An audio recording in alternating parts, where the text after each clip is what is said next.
राजा और उसकी 3 बेटियों की कहानी। बहुत समय पहले की बात है। एक राजा था जो खुद को न्यायप्रिय, नेक और बहुत समझदार मानता था। उसे लगता था कि वह हर बात में सही निर्णय लेने वाला व्यक्ति है। राजा की 3 बेटियां थीं। एक दिन राजा ने अपनी तीनों बेटियों को बुलाया और कहा, तुम तीनों को जो भी मिला है वह सब मेरी वजह से है। तुम्हारा जीवन, भूत, वर्तमान और भविष्य सब मेरे हाथों में है। मैं ही तुम्हारा भाग्य बनाता हूँ। राजा की बात सुनकर उसकी 2 बेटियों ने चुपचाप हामी भर दी। लेकिन तीसरी बेटी ने कहा, पिताजी मुझे नहीं लगता कि मेरा भाग्य आपके हाथों में है। यह सुनकर राजा बहुत गुस्सा हो गया। उसने इसे अपनी प्रतिष्ठा पर चोट मान लिया और अपनी तीसरी बेटी को सजा देने का फैसला किया। राजा ने उसे जेल में डाल दिया। जेल में कैद बेटी। राजा की तीसरी बेटी कई सालों तक जेल में कैद रही।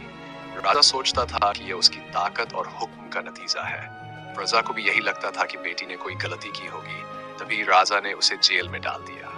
कभी कभी राजा जेल में अपनी बेटी से मिलने जाता था। बेटी कमजोर हो गई थी, लेकिन उसके विचार नहीं बदले। राजा उसकी हालत देखकर और गुस्से में आ जाता था, में भेजने का फैसला। एक दिन राजा ने कहा, तुम्हारी जिद मुझे गुस्सा दिलाती है। मैं तुम्हें अपनी आंखों के सामने नहीं देख सकता, इसलिए मैंने तय किया है कि तुम्हें जंगल में भेज दिया जाए। वहां तुम उन लोगों के साथ रहोगी जो मेरे आदेश नहीं मानते। राजा ने अपनी बेटी को जंगल में भेज दिया। जंगल में राजा की बेटी ने खुद को संभाला। वह गुफा में रहने लगी और फल सब्जियां खाकर अपना गुजारा करने लगी। झरने का पानी और सूरज की धूप ही उसका सहारा था। धीरे धीरे उसने खेती करना शुरू कर दिया और गुफा को घर जैसा सजा लिया। कुछ समय बाद एक राहगीर जंगल में आया। उसने राजा की बेटी से प्रेम किया और दोनों ने मिलकर जंगल को एक खूबसूरत शहर में बदल दिया। वहां रहने वाले अन्य लोगों ने भी उनकी मदद की। कुछ ही वर्षों में राजा की बेटी और वह राहगीर उस शहर के राजा और रानी बन गए। उनके शहर की चर्चा दूर दूर तक होने लगी। राजा का पश्चाताप। जब राजा को इस नए शहर और उसकी बेटी की खबर मिली तो वह बहुत हैरान हुआ। वो जंगल में गया और अपनी बेटी को राजगद्दी पर बैठा देखा। उसने देखा कि उसकी बेटी के साथ एक सुंदर युवक भी राजा के रूप में है। बेटी ने अपने पिता का आदर और सम्मान के साथ स्वागत किया।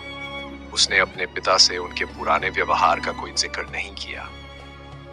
जैसे ही राजा महल में बैठा, उसे एक आवाज सुनाई दी, हर व्यक्ति अपना भाग्य खुद बनाता है। कोई भी व्यक्ति किसी और का भाग्य तय नहीं कर सकता। यह सुनकर राजा को अपनी गलती का एहसास हुआ।